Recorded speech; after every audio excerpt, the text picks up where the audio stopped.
Everybody, Jeff, your executive gardener again, another episode for you.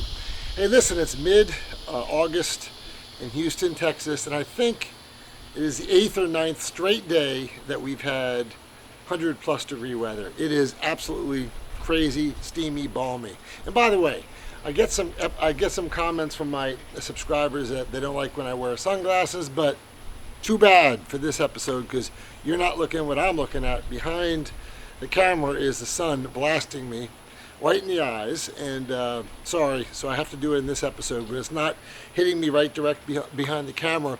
I'll take the glasses off, I promise. Anyway, so this episode is going to be about blossom end rot, which is also called apricot rotting, okay? And most people associate blossom end rot with tomatoes. So most of you know what blossom end rot looks like on a tomato. I don't have any tomatoes with me now because tomato season is summer season's over for growing here in Houston, Texas. It's too darn hot. But it's when a tomato, and you can look it up, a beautiful red tomato has a rotten looking brown spot at the bottom. And it's fairly common, especially in container tomatoes, because one of the main causes, as we'll talk about in a second, is calcium leaving the soil. And when you have a healthy tomato or a healthy pepper plant, the outside of the cell, the outside of the skin of the pepper or the skin of the tomato does require calcium to build the cells to make up a nice pepper. When calcium is in lesser amounts or depleted, you get those rotten brown spots. And again, it's also called apricot rotting. But most commonly, the common term, is blossom end rot. So blossom end rot most often is associated with tomatoes, but it can happen with pepper plants. And I'm going to show you a few of my pepper plants. It can also happen with eggplant and certainly numerous melon varieties. So on this episode, we're going to talk about the causes of blossom end rot, specifically in pepper plants, but it can be applied to tomatoes. But for the purpose of this video, we're going to talk about pepper plants and my sweet peppers, and I'll show you what it looks like, and then what the fixes are, how to fix blossom end rot. So let's take a look at a healthy pepper plant. And by the way, I'm not doing this inside my garden because it's a disaster. Even people like myself have problems, and the problems I have are pretty widespread with my pepper plants as it relates to blossom end rot. I'll show you. But this is basically what a healthy pepper looks like. Okay, you'll see there's no brown spots. Here's another smaller sweet green pepper, okay? And again, no spots on this, no blossom end rot on this. However, I've had a few plants in my garden that look like this. Few pepper plants, but all the peppers on the plant look like this, okay? And I hope you can see this. Hopefully there's no shadow here. You've got this, this one's yellow and orange.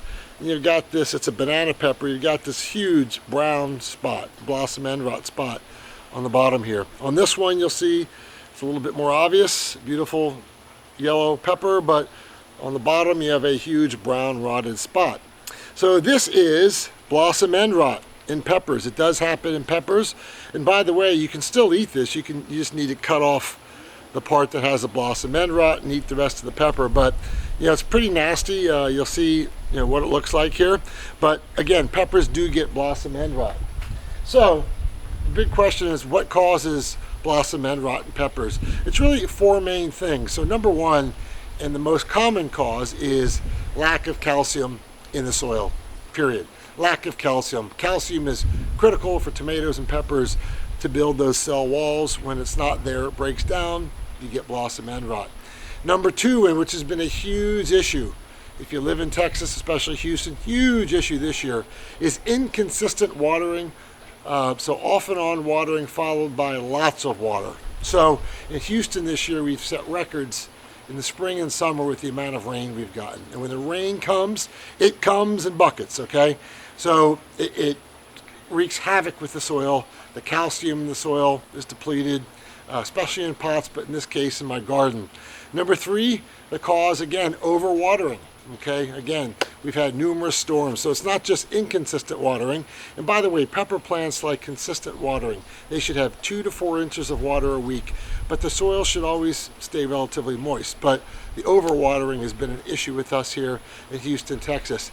And then the fourth cause, which is a huge cause, is sometimes when you use chemical fertilizers, they leave excess nitrogen and potassium in the soil, and that creates issues with the pepper plant that could prevent the plant from taking up calcium, which would lead to blossom end rot in the pepper plant. So what's the fix? Okay, what do I do about it, Jeff? What do I do? So number one, relatively easy, okay, and these are all organic fixes. So number one, add calcium back into the soil. Now, once a pepper plant is already experiencing peppers and producing peppers that have blossom end rot, it's really hard to fix it, okay? So I would, like I'm going to get rid of the plant altogether. But you can amend your soil with the following. So number one, garden lime. Just go out to your basic garden store, pick up some garden lime. It's obviously rich in calcium, and you can add that to your soil. In addition, you can add bone meal, okay? Both are great ways to add calcium back into your soil. Number two, to fix it, I would recommend once you amend the soil and the plant starts growing in the new soil for the new season, I would recommend adding at least some Epsom salt. So the Epsom salt you can get, as you know, in most of your drugstores, grocery stores, at a tablespoon per gallon of water, and that's going to add both magnesium and sulfur to the plant, which is needed, and helps the plant absorb calcium as well. The other thing I'd recommend you to do is to side dress the plant. So put fertilizer around the seedling when your next season comes around, and you can buy some nice organic pepper fertilizers or tomato fertilizers are fine. And what they're going to do is give your plant the trace elements that it needs to be successful. And again, in addition to the magnesium, the sulfur, whatever nitrogen source you use, and then the calcium, which was the first one. So this one I use Epsoma Tomato Tone. It's tomato and vegetable food. You can find it online, most of your stores, but it has a lot of the key nutrients that your plant's going to need. In addition, it's got trace elements in it. So that's number three. Number four, to fix would be to evenly water your pepper plants in the next season. So once you've amended the soil, add Epsom salt, put your side dressing with the appropriate fertilizer I just showed you. Number four, evenly water the pepper plants. Pepper plants like to be consistently moist, not soaking wet. The roots like to be moist, okay? And they don't like to go from dry to sopping wet, dry to sopping wet, which is kind of what we've had with the storms here in Houston. So evenly water. On top of that, put a good layer of mulch on top of that watering, so it helps contain the water in the soil and less evaporation of the water if you're in a hot climate. Lastly, which I'd recommend everybody do, is spray your foliage with fish fertilizer. The fish fertilizer is rich in phosphorus, and what that's going to do for your plant, do it every 3 weeks. And what it's going to do for your pepper plant is create more buds, which create more fruit. So those are the 5 fixes which I have for you, and I hope it helps you to avoid pepper blossom end rot. So as I said, I'm pretty much done the season here for tomatoes and peppers, and because I have a calcium deficiency in my soil now, it's too late. I'm going to pull all the pepper plants, start again in the fall. But that's the great thing about gardening, right? We all learn from our mistakes. We learn how to amend our soil, and we teach each other in this YouTube gardening community. So that's what I've got for you. I gave you the causes of blossom end rot in pepper plants, and I gave you 5 fixes. So use it as you see fit. Thanks for watching my video. As always, pass it on to a friend that's interested in learning about gardening in the YouTube gardening community. In the meantime, have a great day. See you next time.